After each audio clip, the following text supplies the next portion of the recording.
अनेक वर्षांपासून सुरू असलेली अमानवीय प्रथा, गळ्यात मडकं आणि पाठीवर झाडू, पहिल्यांदा बघितल्यावर कुणीही विचलित होऊ शकतं। भीमराव देखील त्याच्या समाजातील लोकांकडे बघून असाच विचलित झाला।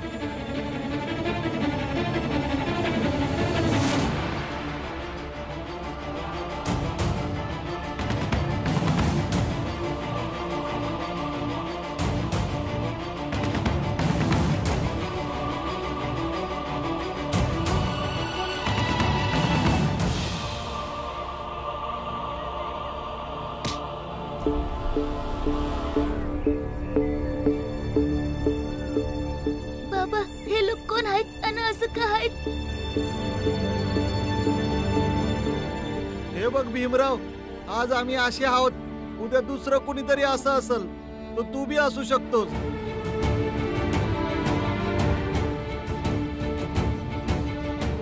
ह्याला तू आपल्या समाजाची खरी परिस्थिती समज। हे मडक बघतोय ना तू, हे याच्या करताय का जेव्हा आम्ही वरच्या जातीतल्या लोकांच्या मूल्यातून जाऊ तेव्हा आमची थूक त्यांच्या जमिनीवर नाही पडली पाहिजे। आणि हा माग झाडू याच्यासाठी आहे की ज्या रस्त्यावर आपण जाऊ ना त्या रस्त्यावर आपल्या पायाचे ठसे उमटतील, तर हा झाडू त्याला नाहीस करल। लक्षात ठेव भीमराव, उद्या तू तिकडनं जाशील तर तुला बी असंच जावं लागेल।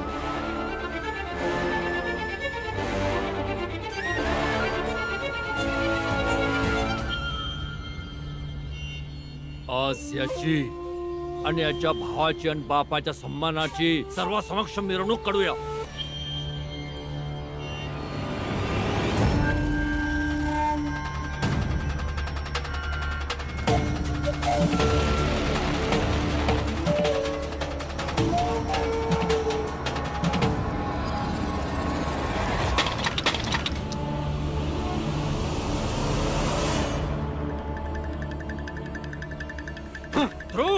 पकडा यांना। कुणी बी पुढे नाही यायचं। ध्रुव आनंद, तुम्ही उजव्या बाजूने निघा।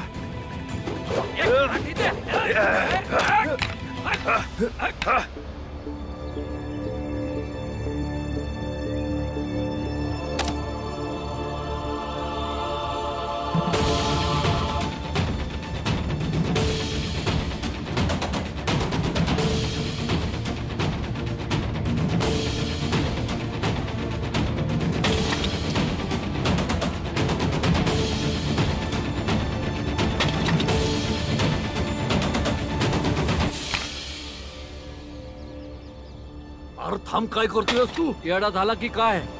कशा पाई फोडतोय? तुम्ही एकदा विचार करून सांगा, तुम्हासनी मनापासून नाही वाटत की ही मडकी फुटली पाहिजेत आणि झाडूला आग लागायला पाहिजे, ज्यांनी तुम्हासनी गुलाम बनवून ठेवलाय?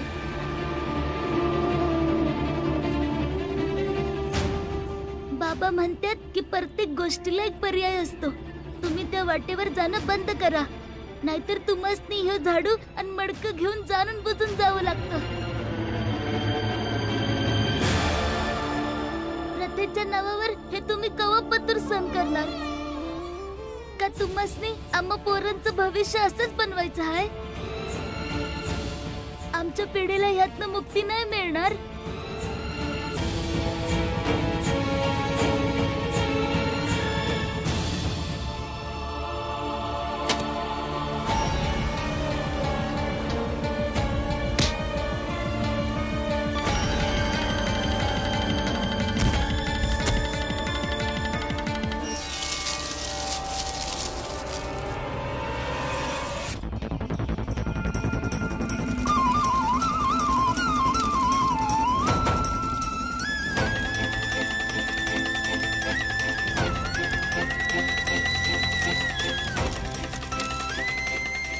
जे व्हायचं ते होऊ दे, आम्ही त्यांच्या वाडीत कधी नाही जाणार।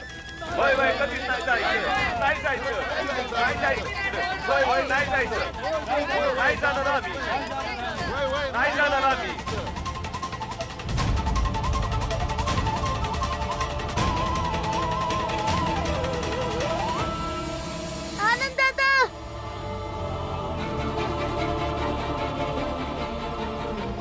ध्रुव, काय झालं? तू असं पळून का येत होतास आणि असं घाबरलं का आहेस? ते गाववाला आमचा पाठलाग करतात, पण का काय झालं? ते म्हणत होते याच्या गळ्यामध्ये मडकं बांधून याच्या आणि याच्या बापाची लाच काढूयात म्हणून.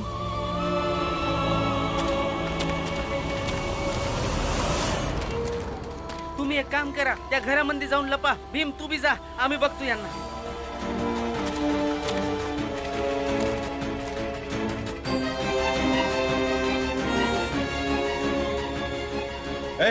इकडे या. तुमच्या मधल्या कोणीही माझ्या मुलाला आणि भीमरावाच्या भावाला इथे आलेला बघितलाय का? नाही सेठजी, इथं तर कोणीच नाही आला. आम्ही केव्हापासून इथंच उभं आहोत.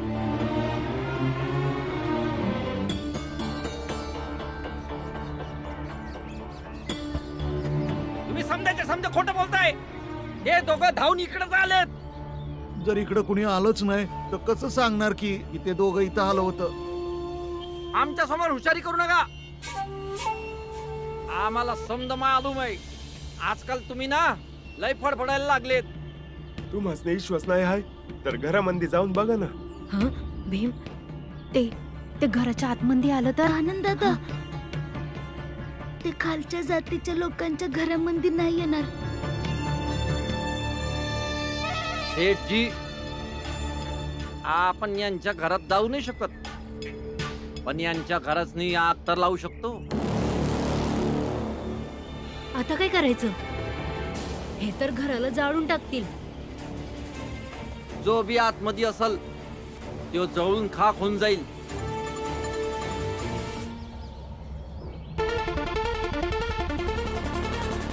तर मग लावा. आणखी रा होय, घेऊन येतो. ए थांब थांब थांब. अरे काय बोलतोयस तू? डोकं फिरलंय का तुझं? माझा मुलगा पण आतमध्ये असू शकतो. मग तुमच्या पोरांना विचार करायला पाहिजे ना. तो आपल्या जातीचा आहे तर आपल्यासारखंच बनून राहायचं ना. यांच्या जातीसारखं बनून राहिलं तर असंच वागावं लागेल. बरोबर बोलतोय ना? अगदी बरोबर बोलतोय. काय बरोबर बोलतोय? काही पण बोलू नका. अरे तो लहान आहे अजून. मग शेठजी तुमच्या मुलाला समजावा आणि त्याचं रीतसर शुद्धीकरण करा आणि या लोकांपासून लांबच ठेवा. नाही तर समाजवाले तुम्हाला बी जातीच्या बाहेर काढतील. जर मला माहिती पडलं की तुम्ही माझ्या मुलाला आतमध्ये लपवलंय तर फार मोठी किंमत मोजावी लागेल तुम्हाला या गोष्टीची. उपाशी मरणार आहात तुम्ही सगळेजण, उपाशी.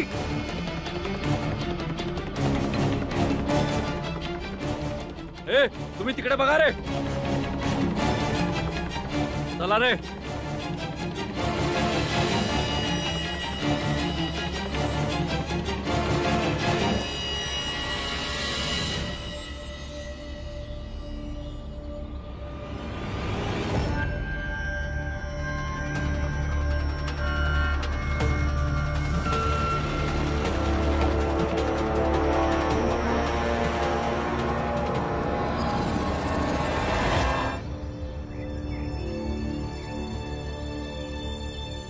पुरंजन काका तिकडेच आहे. हे लोक त्यासनी मारझोड तर करत नसणार ना? चला आपण जाऊन बघूया. चला वय. चला. चला जाऊन बघूया. सगळं शेण टाकून दिलं? वय समज टाकलं. बरं ठीक आहे. आता तुझा पण संध्याकाळी वेळेवर ये.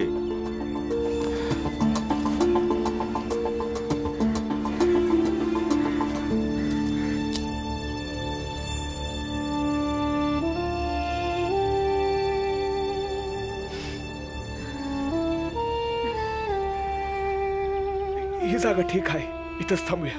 हा, पाणी बी मिळून जाईल, सावली बी आहे.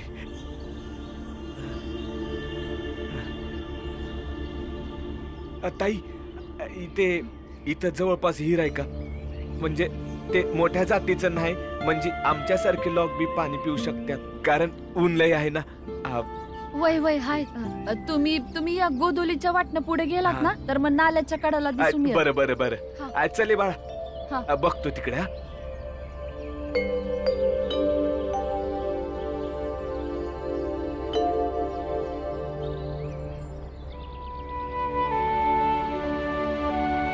खरं तर हे आहे की माझ्या आयुष्याचा काय भरोसा नाही.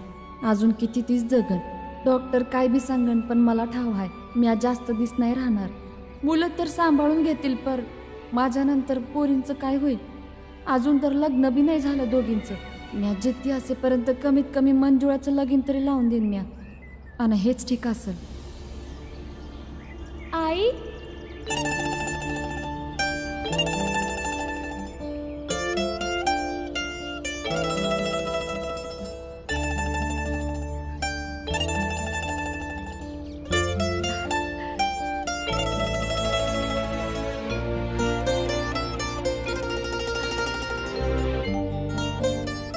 मंजुळा,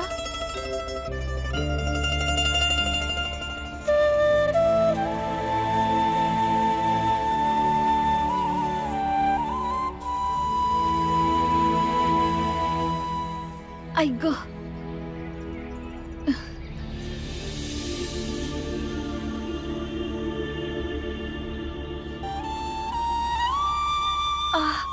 ऐक,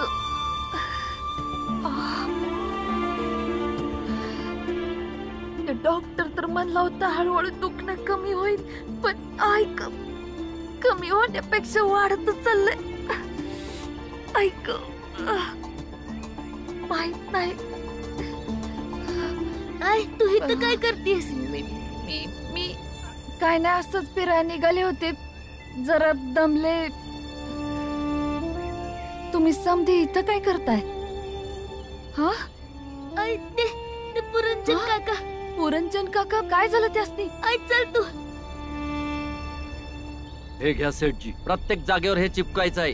इंग्रजाविरुद्ध युद्ध तेच करावं लागल. आणि सगळ्यात पहिले निशाणा त्यांना बनवावं लागल जे इंग्रजासोबत काम करत होते किंवा आता करत आहे. शोधून पकडून मारावं लागल. बरं, हे चुकीचं आहे ना? कुणाचा जीव घेणं चुकीचं आहे ना? देशद्रोही आहेत ते. इंग्रजांच्या इथं नोकरी करणारे सुद्धा तेवढेच देशद्रोही आहेत. मग त्यांना मारणं चुकीचं का? आपापला विचार आहे. लयळ माणसाचा निर्णय परिस्थितीवर टिकून असतो. उद्या इंग्रजापायी काम करणारा असं होईल, आज त्यांच्या पायी काम करायला नाही वाटत. रामजी, आंबा शेठजी, या विचाराला बदलावं लागल. काय म्हणायचंय तुला? इंग्रजांच्या इथं काम करणारे पण देशद्रोहीत आहेत भाऊ. त्यांना मारणं कसं चुकीचं? आणि हे कुठल्या आधारावर बोलतो तू? हेच की, आपल्या बायका पोरांचं पोट भरतोया, आपलं कुटुंब चालवतोया. अरे त्या इंग्रजाच्या इथं गुलामी करण्यापेक्षा काय चांगलं आहे माहितीये का तुला? त्यांचा गळा दाबून त्यांना मारून टाकायचं. क्रांती तर आम्ही आमच्या हिशोबाने आणणार सेठजी. कशापायी नादायला लागतो या? चुकीचं थोडी म्हणतायत ते. तुमची जी बी हालचाल असल ती आम्हाला सांगत जावा. होय सेठजी. वंदे मातरम. वंदे मातरम. तू पण बोल वंदे मातरम. वंदे मातरम. चला भावांनो, वंदे मातरम. ये तू आज जा जा. रामजी, म्या तुला आधीच सांगितलं आहे, तू यांच्याशी असं बोलत जाऊ नकोस. यांना जरा बी भनक लागली ना की तू रिटायर्ड सुभेदार होता तर आपल्या दोघांचं बी जगणं कठीण होईल बघ. माफ करा शेठजी, पर माझ्या आत्म्याला ठाव आहे. म्या बी आपल्या मातीवर लय प्रेम केलं आहे. कदाचित म्या यांच्यासारखा इतका खंबीर नाही आहे.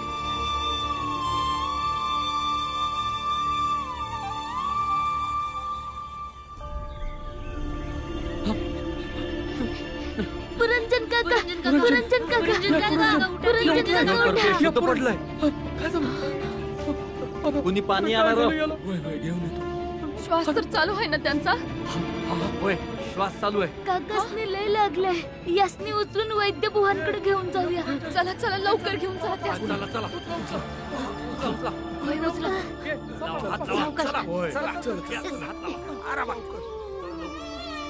भीमाबाई, ओ भीमाबाई, काय झालंय? इतकं गोंधळलेत का? अहो, ते पुरंजन दादांना लागला आहे ना, तर भीम. पण तुम्ही इथं कसं? आवाज रातच्या गाडीनं मावशीच्या घरला जातोय. गंगाचं सासर बी तिकडेच आहे ना. ते नेहमी तिचे सासरे मला तिकडेच भेटतात आणि इथली विचारपूस बी करतात. म्हणून यावेळी विचार केला की तुम्हाला भेटून जातो. तुम्हाला तुमच्या पोरीला काही निरोप द्यायचा असेल तर सांगा, देऊन टाकन.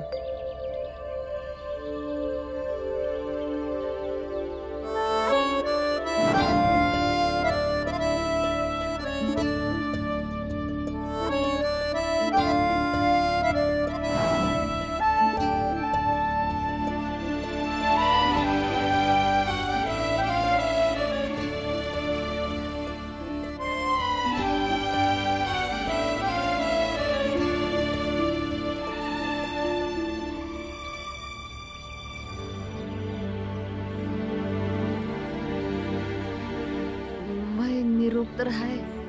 गंगेला सांगा आपल्या मंजुळासाठी एखादा चांगला पोरगा बघ.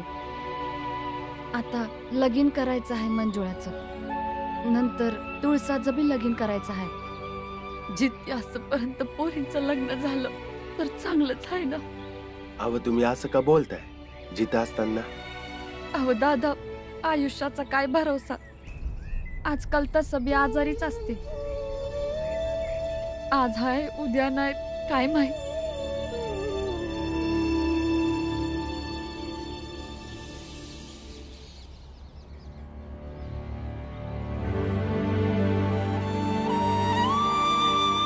पुरंजन, कसा आहेस? ठीक आहे. आज तू मला आणि माझ्या पोराला अपमानित होण्यापासून वाचवलंस. तुझ्यासारखा मित्र जगात प्रत्येकाला भेटो. रामजी, मित्र आहे तुझा.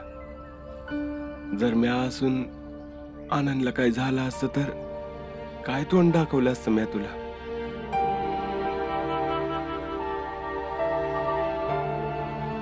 अरे आपल्या पिढीचं जे व्हायचं ते झालं, पर येणाऱ्या पिढी पायी लढणं शिकलो तर लढूया. बाबा, पोलीस अधिकाऱ्यांकडे जाऊन रिपोर्ट लिहून यावं का? नाही रामजी, 2-4 गावच आहेत र, सहन करूया. पण या गोष्टीला पुढे नका वाढव.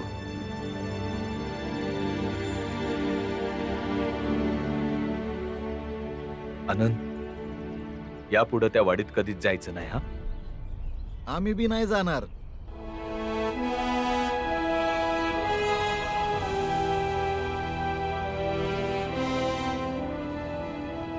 रामजी, तुमचा मुलगा भीमरावने आम्हाला सांगितलंय की तुम्ही त्या वाटेला जाऊ नका जिथं तुमचा अपमान होईल, आणि आमासनी ते समजलं.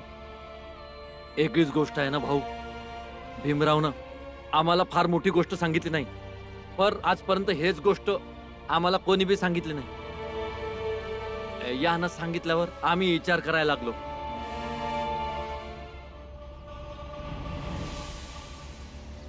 पर तुम्ही त्या वाटेतून जाणार नाही, येणार नाही, तर मग कमावणार कसं? वय याबद्दल काही विचार तर केला नाही का? त्यांच्यापासून दूर राहून आपण पोटा पाण्याचं कसं करायचं? भीम, यांच्या समस्येचं समाधान कर. आहे तुझ्याकडे काही उपाय? कसं यो कसं काय सांगल? यो तर लहान आहे ना. आणि मग हे बी सांग की हे आपल्या बायका पोरांचं पोट कसं भरतील? कुठून आणतील हे आपल्या पोटासाठी भाकरी?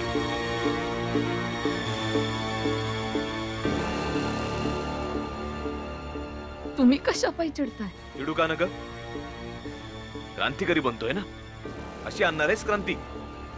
अशा गोष्टी करायला सांगशील तर हे उपाशी मरतील. पण हे नाही करायचं, ते नाही करायचं तर मी वरडणार, नक्कीच वरडणार.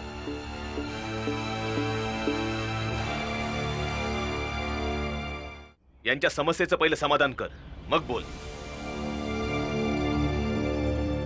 हे असं भाषण देणं लय सोपं आहे. समाधान शोधाय शिक.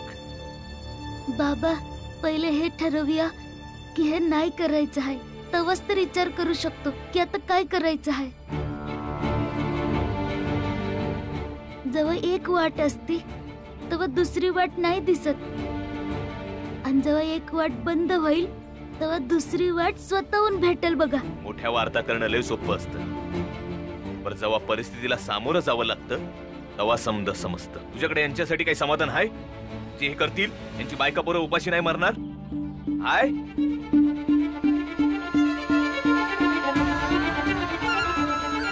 तर नाही हाय तर गप्प बस.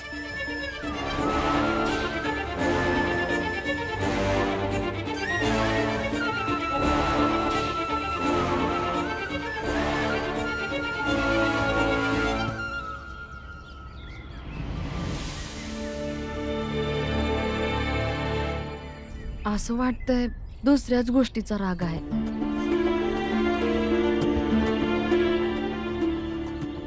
भीम, थांब जरा. भाऊ रागात आहे ना? नाही आत्या, बोलणं लय गरजेचं आहे.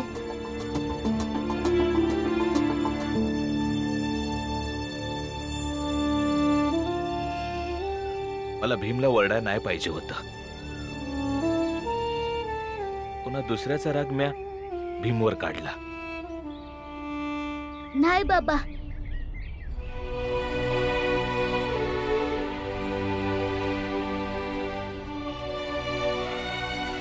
बाबा तुम्हासनी दर येळी समजसनी कारण द्यायची काहीच गरज नाही आहे. स्वतःला बी नाही. तुम्ही बरोबरच तर बोलत होता की समस्येचं समाधान शोधल्याशिवाय समस्येतून कसं बाहेर पडू शकतो आपण. बाबा आता राग सोडा आणि आज चला. म्या समाधान काढलं आहे.